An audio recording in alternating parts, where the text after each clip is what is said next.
All right, from the picture, we want the domain and the range on problem 21. The domain are simply the x values. Now, this is between two. Notice there's a distinct starting and stopping point, so that's going to be an x between two numbers.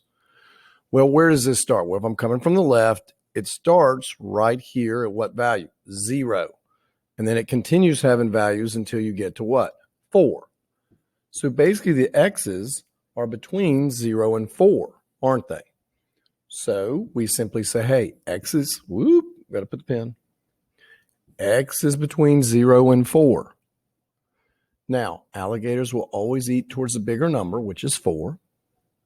We have to go back and decide, do we put an or equal to? Is it or equal to at any of the spots? Well, notice it was darkened right here. When you were here at 0, it was darkened, so it included 0. When you got to 4, it was open, so it doesn't. So we leave it as it is. So that's the domain. The domain pretty much is going from 0 to 4, and it includes 0. Well, what about the range? The range is movement up and down. Nothing, nothing, nothing, nothing, nothing. It has a value right here at -2. And then it continues having a value up to what? +2. Y between them, because remember, we're dealing with y's. Alligators eat towards a bigger number.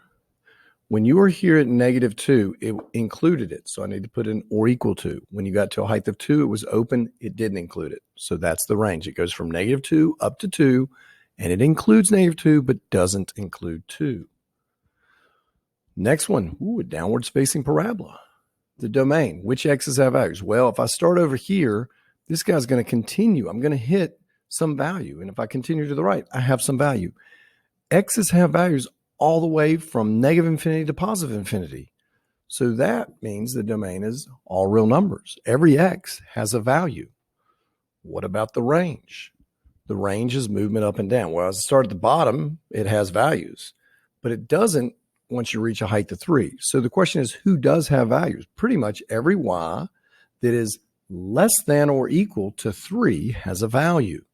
So that's going to be my range.